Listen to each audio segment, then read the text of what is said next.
Nasakote ng mga otoridad ang isang high-value individual sa Naga City, Camarines Sur, sa ikinasang buy-bust operation na nagresulta sa pagkakakumpiska ng mahigit 500,000 pisong halaga ng hinihinalang shabu.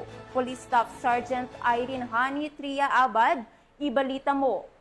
Tagumpay na naaresto ng Police Regional Office 5 ang isang high-value individual sa isinagawang buy-bust operation sa Naga City, Camarines Sur nito lamang ika-6 ng Hulyo taong kasalukuyan.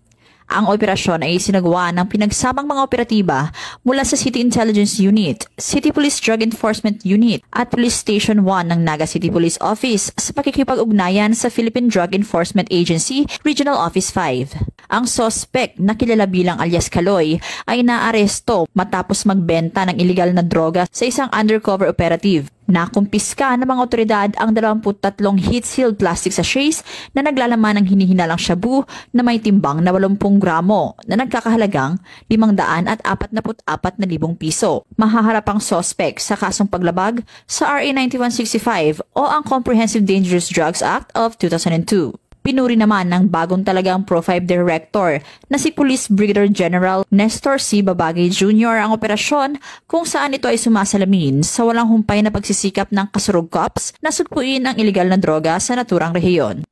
Mula dito sa Bicol Region, ako ang inyong PNN correspondent, Staff Sergeant Irene Hani Tria Abad, alagad ng batas, tagataguyod ng Balitang Pulis.